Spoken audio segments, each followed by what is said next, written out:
এবার বিএনপির নির্বাচনী চমক। এলডিপির মহাসচিব ও সাবেক প্রতিমন্ত্রী রেদওয়ান আহমেদ এবং এনডিএম-এর চেয়ারম্যান ববি হাজ্জাজ বিএনপিতে যোগ দিয়েছেন। তাদের প্রার্থীও করা হয়েছে।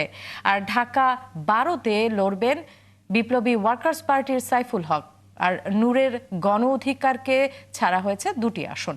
মির্জা ফখরুল বলেছেন, এই সিদ্ধান্তের বিরুদ্ধে কেউ বিদ্রোহী হলে দল ব্যবস্থা নেবে। শাহেদুজ্জামান সাকিবের প্রতিবেদন। 2006 সালে কর্নেল অলিসহ বিএনপির অন্তত 20 জন সাবেক এমপি মিলে গঠন করেন এলডিপি। ওই সময়ে বেশ আলোড়ন তোলে দলটি। সেই দলেরই মহাসচিব ফিরে এলেন বিএনপিতে। বিএনপির প্রতিষ্ঠা লগ্ন থেকে বিএনপির সাথেই ছিলাম, তো আমি বিএনপিতে যোগদান করে বিএনপির প্রতিনিধি হিসাবে নির্বাচনে প্রতিদ্বন্দ্বিতা করব। এছাড়া এনডিএম-এর চেয়ারম্যান ববি হাজ্জাজও যোগ দিয়েছেন বিএনপিতে। এই দুজনকে প্রার্থীও করেছে দলটি। ববি হাজ্জাজ ঢাকা 13 আর কুমিল্লা 7 থেকে লড়বেন রেদওয়ান আহমেদ। এলডিপি থেকে ডক্টর রেদওয়ান আহমেদ এলডিপি থেকে যোগ দিলেন। মা, পিম্পল 5 দিনেই চলে যাবে। যাবে না মা। যাক, নিমের 5 অংশের পাওয়ারে 5 দিনেই দূর হবে পিম্পল। হিমালয়া পিউরিফাইং নিম ফেস ওয়াশ। আমার বিএনপিতে যোগ দিয়েছেন, তার জন্য আমরা কুমিল্লা 7 এই আসনটি আমরা এটা তাকে দেওয়া হচ্ছে। ববি হাজ্জাজ এনডিএম তিনি বিএনপিতে যোগ দেবেন এবং সেটা ঢাকা 13। আমি বিএনপির সাথে মিলেই আমার 255 কুমিল্লা 7 নির্বাচনী এলাকা থেকে নির্বাচনে প্রতিদ্বন্দ্বিতা করব।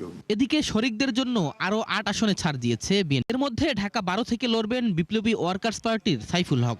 এখানে আগে সাইফুল ইসলাম নীরবকে প্রার্থী ঘোষণা করেছিল বিএনপি। মাহমুদুর রহমান মান্নাকে বগুড়া 2 আর গণসংহতি আন্দোলনের জুনায়েদ সাকিকে ব্রাহ্মণবাড়িয়া 6 আসনে ছাড় দেওয়া হয়েছে। ব্রাহ্মণবাড়িয়া 6 মোহাম্মদ জুনায়েদ, আব্দুর রহিম সাকি, গণসংহতি আন্দোলন। আপাতত 2 আসন নিয়ে সন্তুষ্ট থাকতে হচ্ছে নুরুল হক নূরের গণ অধিকার পরিষদকে। নূরকে পটুয়াখালী 3 আর ঝিনাইদহ 4-এ ছাড় দেওয়া হয়েছে রাশেদ খানকে।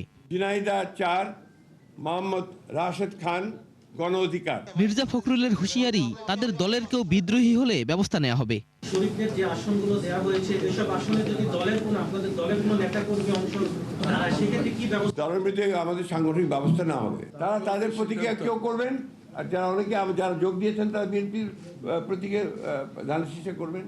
তারা তাদের প্রতিক্রিয়া নির্বাচন করে সিদ্ধান্ত নিয়েছেন। সেখানে আমাদের কোনো প্রার্থী থাকবে না। বিএনপি থেকে আরো আসন ছাড় পেয়েছে এনপিপির ফরিদুজ্জামান ফরহাদ ও ইসলামী ঐক্যজোটের মুফতি রশিদ। আর একটি দেয়া হয়েছে কাজী জাফরের জাতীয় পার্টিকে। পিরোজপুর 1-এ মোস্তফা জামাল হায়দার, চেয়ারম্যান জাতীয় পার্টি। শাহেদুজ্জামান সাকিব, 71, ঢাকা।